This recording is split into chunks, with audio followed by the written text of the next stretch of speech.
ഇപ്പോഴും അമ്മയും അച്ഛനുമാരും നിങ്ങൾ എങ്ങനെയാണ് ജീവിക്കണം എന്ന് ബഹുമാനവും സ്നേഹമല്ലേ ബഹുമാനവും സ്നേഹം എന്ന് പറയുന്നത് അവരുടെ വിചാരം അവർക്ക് മാത്രമേ അറിവുള്ളെന്ന് ഓരോ അമ്മയും അച്ഛനും വിചാരിക്കുന്നത്. അതൊരു തെറ്റായ താങ്കളുടെ ഒരു അങ്ങനെയായോ? നിങ്ങൾ ഈ വീട്ടിനകത്ത് അങ്ങനെയാണോ മകൾക്ക് ഒരു അറിവ് പറഞ്ഞു കൊടുക്കുമ്പോൾ വിചാരിക്കുന്നത്? എന്താണ് താങ്കളുടെ മകൾക്ക് ഒരു അറിവ് പറഞ്ഞു കൊടുക്കുമ്പോൾ അങ്ങനെയാണോ മകള് വിചാരിക്കുക? അല്ലല്ല, ഞാൻ എന്റെ മകൾക്ക് അങ്ങനെയല്ല കൊടുക്കുന്നത്. ഞാൻ എന്റെ മകൾക്ക് ഒരു വളരെ ചെറിയ കാര്യങ്ങൾ മാത്രമേ ഞാൻ പറഞ്ഞു കൊടുക്കാറുള്ളൂ. ബാക്കി മുഴുവനും സ്കൂളുകളും ബാക്കിയുള്ളവരും നാട്ടുകാരും എല്ലാവരും മറ്റു പേരൻസും ചെയ്യുന്നത്.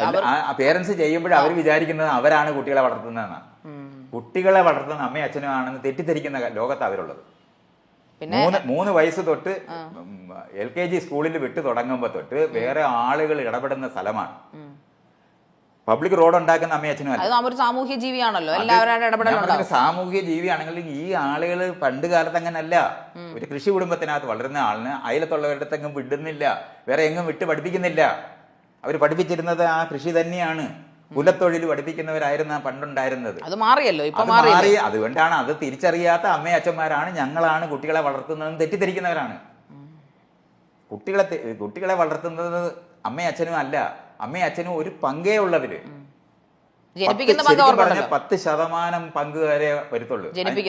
ജനിപ്പിക്കുന്നത് അവര് വിചാരിച്ചിട്ട് ഇന്ന ആളിനെ ജനിപ്പിക്കുന്നു എന്ന് വിചാരിച്ചിട്ടല്ല, ജനിതകമായി ഉണ്ടാകുന്നതാണ്. ആ ജനിതകം അമ്മയുടെ അച്ഛന്റെ അല്ല, അമ്മയുടെ അച്ഛന്റെ അല്ല ജനിതകം. അപ്പൊ അച്ഛനും അമ്മ എന്നുള്ള ഒരു കോൺസെപ്റ്റ് തെറ്റാണോ? ഇനി നിലനിൽക്കുന്ന അർത്ഥത്തിനകത്ത് തെറ്റാണ്.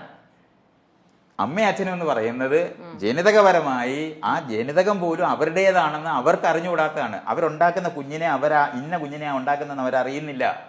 അവർ ലൈംഗിക ബന്ധത്തിൽ ഏർപ്പെടുത്തേ ഉള്ളൂ. ആ ലൈംഗിക ബന്ധത്തിനകത്തുനിന്ന് ഉണ്ടാകുന്ന കുഞ്ഞ് രൂപപ്പെടുത്തുന്നത് ഇന്ന് സമൂഹത്തിനകത്തെ പൊതുവായ ആയിരക്കണക്കിന് സംവിധാനങ്ങളിനകത്തൂടാണ്. ഇത് കാരണം കൊണ്ട് വളരെ ചെറിയ റോളിലേക്ക് അമ്മയും അച്ഛനും മാറിപ്പോയി എന്നുള്ള കാര്യം അറിഞ്ഞുകൂടാത്ത അമ്മയച്ഛന്മാരാണ് ഇപ്പോഴും വീടുകളിലുള്ളത്. ഇതുകൊണ്ടാണ് അമ്മയും അച്ഛനും പറഞ്ഞാൽ അനുസരിക്കണമെന്ന് അവർ വിചാരിക്കുന്നത്.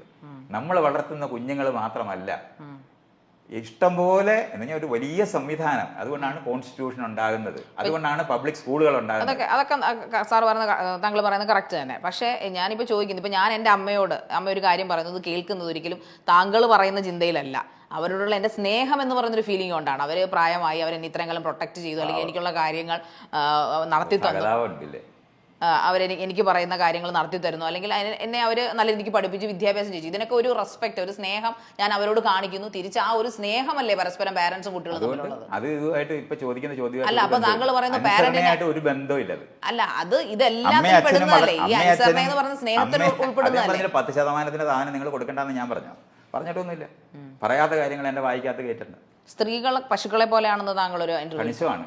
സ്ത്രീകളാണെന്നുണ്ടെങ്കിൽ പശുക്കളെ പോലെ വളർത്തുന്നത്, അവരെ ബോൺസായി പോലെ വളർത്തുന്നത്.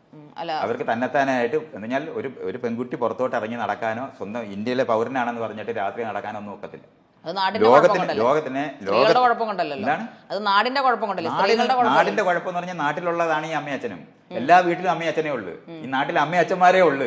അവർ വളർത്തിയ ആൾക്കാർ നിങ്ങൾ ഈ നിൽക്കുന്ന മുഴുവൻ വീടുകളിനകത്ത് ഈ ഇരിക്കുന്ന അമ്മയും അച്ഛന്മാരെ പോലെ തന്നെ ഇരിക്കുന്ന അമ്മയും അച്ഛന്മാരും അവരുണ്ടാക്കിയ മനുഷ്യർ മാത്രമേ ഈ റോഡിലുള്ളൂ.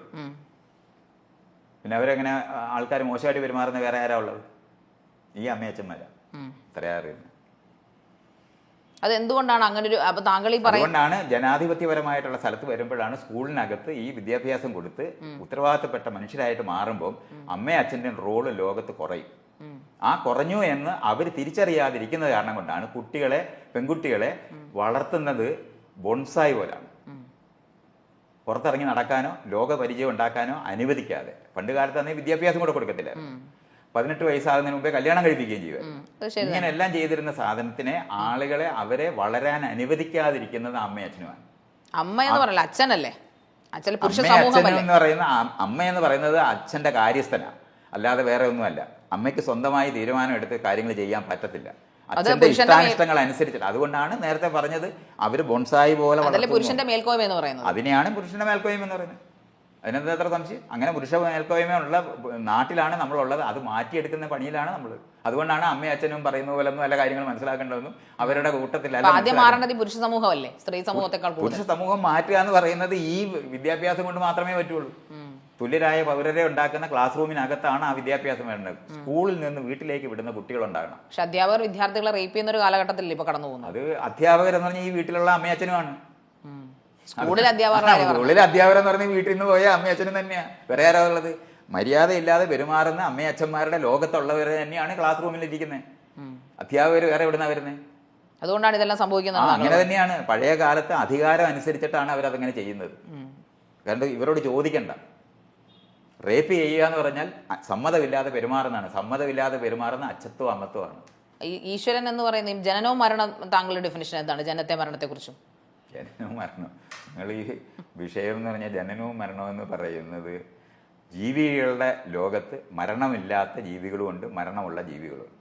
ജനനമുള്ള ജീവികളും ജനിച്ചത് ഒരിക്കലും അവസാനിക്കാത്ത ജീവികളുമുണ്ട്. പലതരത്തിൽ ജീവിക്കാം എന്നുള്ളതാണ്. അപ്പോൾ സങ്കീർണ ജീവികളുടെ ലോകം എത്തുമ്പോഴാണ് ജനനവും മരണവും ഉള്ളത്. ബാക്ടീരിയക്ക് മരണമില്ല, അത് മൂത്ത് രണ്ടാകത്തേ ഉള്ളൂ. അപ്പോൾ അത് അനന്തമായിട്ട് പോകും. അങ്ങനെ പോകുന്നതിനകത്തു നിന്ന് രണ്ടെണ്ണം തമ്മിൽ ചേർന്ന് ജീവിക്കാൻ പറ്റുമെന്ന് കണ്ടെത്തിയതാണ് സങ്കീർണ ജീവികൾ എന്ന് പറയുന്നത്. ആ സങ്കീർണ ജീവികളുടെ ലോകത്ത് വന്നപ്പോൾ രണ്ടനുഭവത്തിനെ തമ്മിൽ ചേർത്ത് മൂന്നാമതൊരു അനുഭവം ഉണ്ടാക്കി എടുക്കാൻ പറ്റുമെന്ന് കണ്ടെത്തിയതിനെയാണ് ലൈംഗികത എന്ന് പറയുന്നത്. അങ്ങനെ രണ്ടുപേര് ചേർന്നുണ്ടാകുന്ന സമയത്ത് അവരെ റീപ്ലേസ് ചെയ്യുന്നത്. മറ്റേത് ബാക്ടീരിയ അത് തന്നെയാണ് തുടരുന്നത്. അതിന് പുതിയ അറിവ് അധികം ഉണ്ടാകത്തില്ല, ചുറ്റുപാടുമായിട്ടുള്ള ചെറിയ അറിവ് ഉണ്ടാകത്തുള്ളൂ. രണ്ടുപേര് ചേരുമ്പോൾ ഗുണപരമായ ഉയർച്ച ഉണ്ടാകും. അങ്ങനെ സങ്കീർണ ജീവികൾക്കകത്ത് നമുക്ക് പകരം ഉണ്ടാകുന്നത്, നമ്മൾ തുടരുന്നത് മക്കളിലൂടെ ആകുന്ന പ്രക്രിയയാണ് നമ്മൾ ലൈംഗികത എന്ന് പറയുന്നത്. അപ്പം നമുക്ക് പകരമാണ് കുഞ്ഞുങ്ങൾ.